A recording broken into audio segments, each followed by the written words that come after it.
আসসালামু আলাইকুম, hello everyone, welcome back to my another blog. আজকে দেখাবো স্পাইসি করে ডিম পোস্ট, আবার ডিম ভাজিও বলতে পারেন।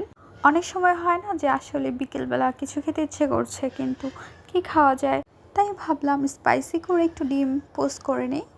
প্রথমে আমরা চুলায় বসে দিচ্ছি, একটি কড়াইয়ের মধ্যে দিয়েছি সয়াবিন তেল। এখন ডিমটি ছেড়ে দিয়েছি, এর উপরে দিয়ে দিব অল্প পরিমাণ লবণ।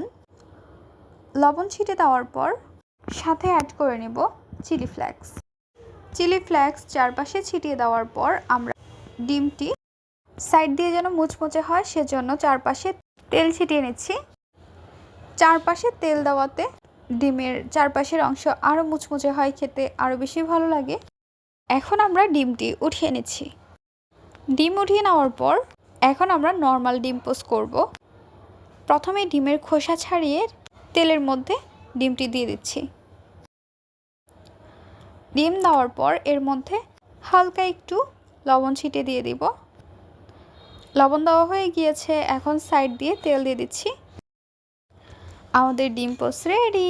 এখন আমরা ডিম পোস্ট চুলাটি অফ করে নামিয়ে নিব।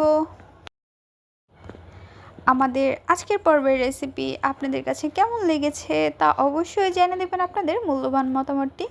ভিডিওটি ভালো লাগলে অবশ্যই একটি লাইক করে দেবেন এবং সাবস্ক্রাইব করে আমাদের পাশে থাকবেন। আজকের পর্বে এখানেই বিদায় নিচ্ছি গাইস। আসসালামু আলাইকুম, ভালো থাকবেন সবাই, আল্লাহ হাফেজ।